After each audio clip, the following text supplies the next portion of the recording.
my question is about the count. So I took to the count easily. I love the count. And to this day, when I practice, I count. But I hear your voice, John. So some people don't seem to find the count helpful. They find that it's distracting. It's too stressful to remember the count. So do you think there are other methods to work inwards? And actually, Sandra came out there and said, just breathe. I kind of fangirled when she came out. So, hi, Sandra Howling. Hi. I dream of studying with you. So, yes. So do you think just the breath would be okay instead of counting, or do we still I usually need answer, to? Eunice, I usually answer it this way, that we all have the same hardware. Yes. Yeah. Arms, legs, torso, head. Yeah. It might slightly vary amongst us all, but we all have the same hardware. We also have the same software, pretty much the same software. Although Eunice might have a little bit different because you're more from the East. When I met you, you were in the Philippines, yeah? It was the Philippines we met.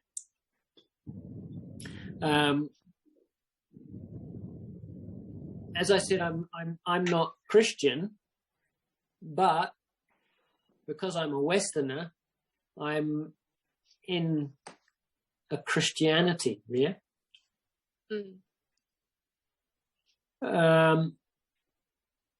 If I'm personally not counting,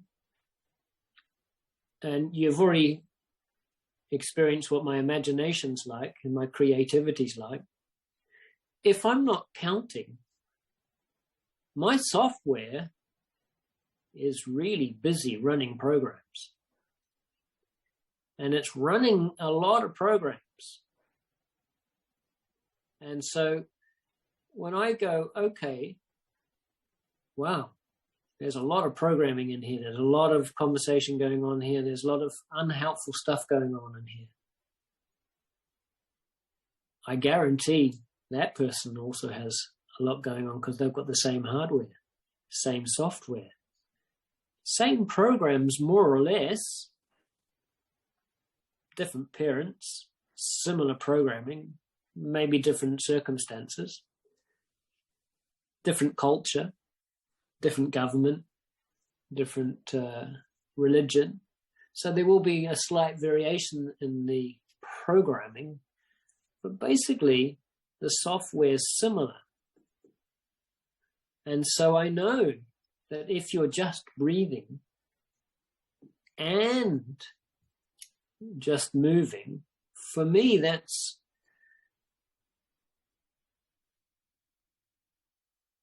posture, free breathing, looking face, only 2/3.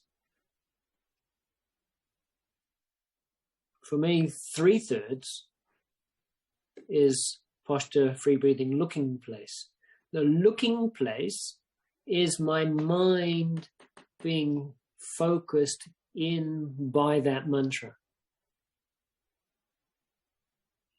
It's that mantra that's holding the structure of the practice, the choreography. It is a dynamic, moving meditation, choreographed.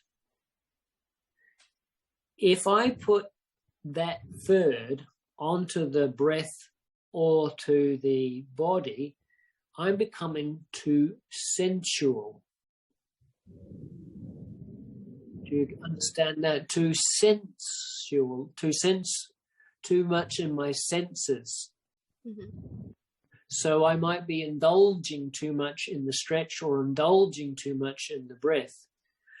That if I pull it out to the mind and I'm then counting and I'm really holding on to that mantra, then a third, let's say, is, let's make it simple, third on the count, third on the breath, third on the body.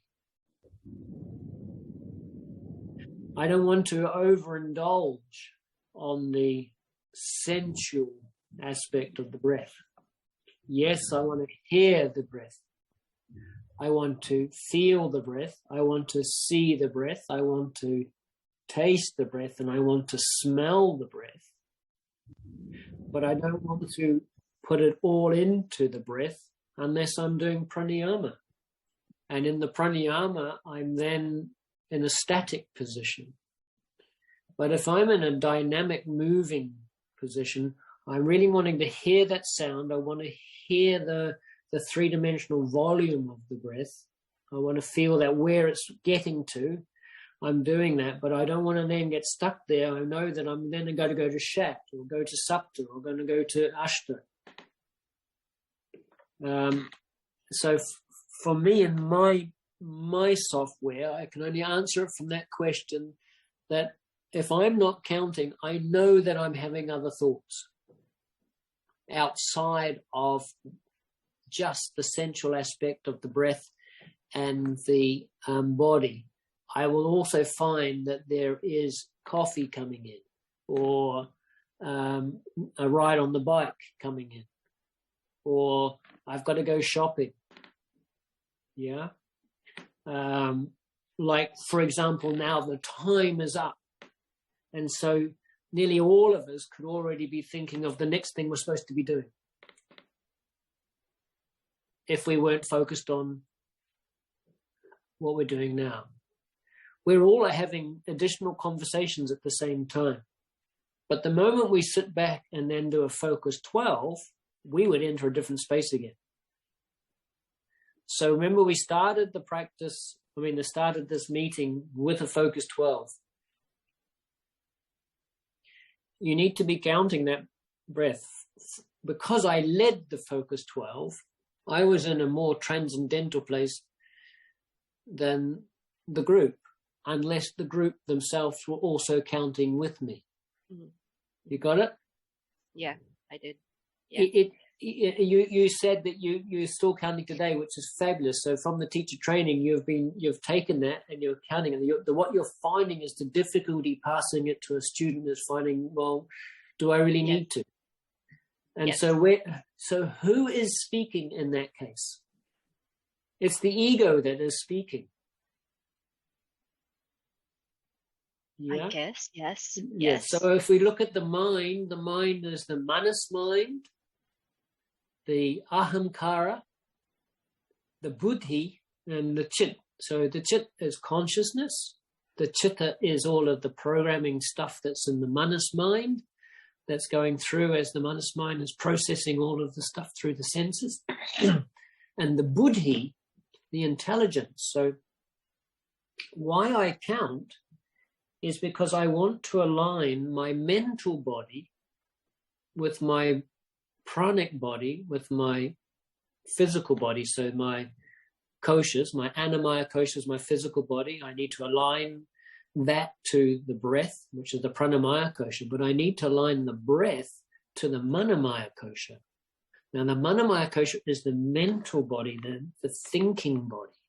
Now if the thinking body is entertaining other thoughts, then it doesn't allow wisdom to shine through, which is the Vyanamaya kosha. So in order to practice intelligently, the Vyanamaya kosha, to get the buddhi, to get the intelligence working, which will give rise to wisdom or to revelation, for revelation to come up into the practice, we need to make sure that that manamaya kosha, the mental body, is actually present, knows where you are in space and time. So to know, this is what I said at the very beginning, we're in space, time, space. While we're moving our body, the fact that my body moves through space, that's time. So while my body's moving through space with breath, if my mind is not recording that, I'm going to stay stuck in the 3D realm, where all the mental activity is going to be. My manas mind is going to be active. I know it's going to be active, thinking about the coffee or what I'm going to be doing after the Zoom meeting. Yeah. For the intelligence to come through, the mind has to stay. It has to stay. You have to keep sharpening the sword. The sword has to be there. So the sword of discrimination is intelligence. Now, between the buddhi and the manas mind is the ahamkara. The ahamkara is that single bit that makes you, me, me. We have the same body, the same hardware. We are the same energy. We are all connected. We are one consciousness. What separates us out is that ahamkara, which in Western psychology we call the ego. So it's the ego or the personality type that then determines whether by choice you decide to count. So I'll read you my translation of vinyasa. By choice, continuous, counted, choreographed, mind, breath, movement, synchronicity, with conscious awareness of prana moving into and out of form, empty, according to Sanatana Dhamma. Sanatana Dhamma means the eternal truth, or the eternal truth, the true way of living. That ties into the three gunas, the rajas, sattva, tamas, the birth, life, death. That's a full vinyasa. So the very beginning of my translation is, by choice, you have the choice to live intelligently or not intelligently. You have the choice to pick up the sword and use the sword skillfully. Now, the sword used incorrectly is dangerous. You can cut yourself or cut someone else with a sword. The sword is to cut through the ribbons of unnecessary thought. But what do you do with your sword? You put the sword down. So a sword divides the line. So that's what's happening at the moment. We're being divided and separated. You're either on this side or you're on that side. You're either vaxxed or you're not vaxxed. Yeah. Now, if you draw a line like that, that's going to separate it. But if you take the sword and you just put the sword down into the earth, what do you get? A point. And everything around is unified. So, the sword of discrimination, intelligence tells you that we are not separate. Intelligence tells you we are a community. Intelligence tells you that we need to cooperate and work together for a common goal, to grow together towards the light. How do we get to that place? We have to transcend the attachment to our own attachment to just breath and body. If we get stuck just on breath and body, that's what we will do. We'll have really good breath and really good body. But you can't take it with you. Yeah. Sorry, Eunice. Yeah, that was very good, John. Thank you. Thank you. Okay, you have to be passionate about it. I'm passionate about counting. I'm passionate about counting too, and I hear your voice when I'm counting. Well, you know, when you said that, I hear my first teacher, Derek, standing at the front of the mat, big toes touching, ankle joints touching, and the way we would go. And it took me ages before. That's probably also why I didn't understand what Chaturanga Panchashat meant, was because I heard Derek's voice, not Patabi Joyce's voice. And then, you know, if I stand on my mat now, I can hear Guruji chanting. I can hear Ekam, I can hear his voice, you know.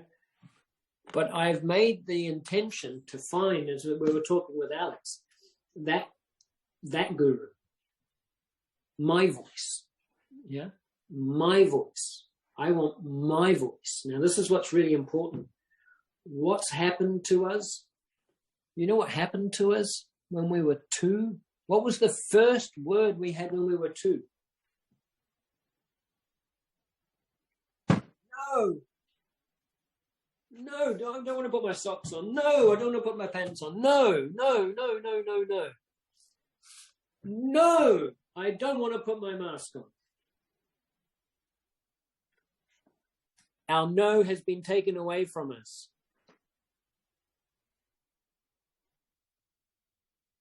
If our no has been taken away from us, our voice has been taken away from us. This is what yoga is about. Yoga is about finding your voice. So Eunice, sorry. Okay, I must get rid of your voice in my head. Yes, I will. find Eunice's voice. I will. Yes. Okay. Derek is in my heart. Let me be in your heart, Eunice. Derek is in my heart. Guruji is in my heart. I'm in my heart. And you're in my heart. It's in the heart. Okay? I don't want Guruji's voice up here. I don't want Derek's voice up there. I'd rather have my two teachers here and then be the real messenger for everyone else to go, no. Okay? Circadian rhythms or not. No, I want to be living in the jungle. I want to be back in nature. I want to be back in a community. I want our children to grow up together. I want to be milk brothers and sisters. There was a time when we had milk brothers and sisters when mum, if she had more milk, she would feed other babies. Now, what happens if you feed other babies from other mothers' milk? Your immune system goes way up. We've lost our immunity, strength of immunity, because we only get fed by one mum. So there was a time, some of you are too young to know this, but there was a time where they were called milk brothers and sisters. When you grew up in a community, you develop this natural immunity. Yeah. So I'm not going down that subject, but you know where I stand. Anyway, so Eunice, find your voice. We need to be able to reclaim our own no. So for me, the term I use is Adikara. Adikara is to reclaim your own Purusha, your own consciousness. We need to reclaim our own consciousness so that we have our own awareness. We reclaim our own attention. Yeah? We can reclaim our own inquiry. We've got to be able to question and have debate. We can no longer have question and debate unless it's not the narrative. You speak anything different to the narrative. Where's discussion in that? Where's inquiry in that? Where's question in that? Where's democracy in that? There isn't anything. So we have to, we can't fix it from that place. We have to all go, no, and we change. We say, new paradigm, a whole new paradigm. And so Adikara is to reclaim that, and say, no, that does not work for me. And I have the right to say, that does not work for me or agree with me. And if that comes from this place, this heart, no need to fear anything, because love is where it is. Love is really where it is. So Adikara is to reclaim your own Purusha. If you reclaim your own Purusha, then you'll be able to be a creator. You'll be able to create the energy and matter. Matter will respond. We create our own environment. So we can live in bubbles. We can live alongside the chaos. We live in a different reality. We live in our bubble. So Eunice, thank you for your question, because what's happened from your question is I've preached something. We really need to reclaim our own no, so that we can say yes to life. Yes to life. How amazing life is. How incredible it is. Isn't that what enlightenment is? Isn't that what the first awareness, the baby comes in as Purusha? Oh my God, it's amazing. You see it in their eyes. They're looking at Prakriti. They're looking at energy and matter and going, wow, I remember my daughter playing with just a little bit of plastic because it had a little bit of, like the way the light was going through it, there was the colors of the rainbow, and she was just, and it was like she was holding energy in her hands. She was part of that energy. I could see it, my daughter. Yeah. And so what's happened is that through space-time, we've been separated in the material world. The material world has caused distance. And so let's come back. Share our voices, sing together, talk around fires together, tell stories. Yeah, that's what we're doing here. We're sitting around a fire, an imaginary fire. We can look up and we can see the Milky Way. Can you imagine that? Looking up, seeing the Milky Way? It'd be beautiful. Let's do it. Let's meet South America. Let's meet Portugal. Let's meet in Tenerife 2 weeks' time. You want to come to Tenerife? Okay, so Eunice, thank you very, very much. Graham, any more? One more, last one.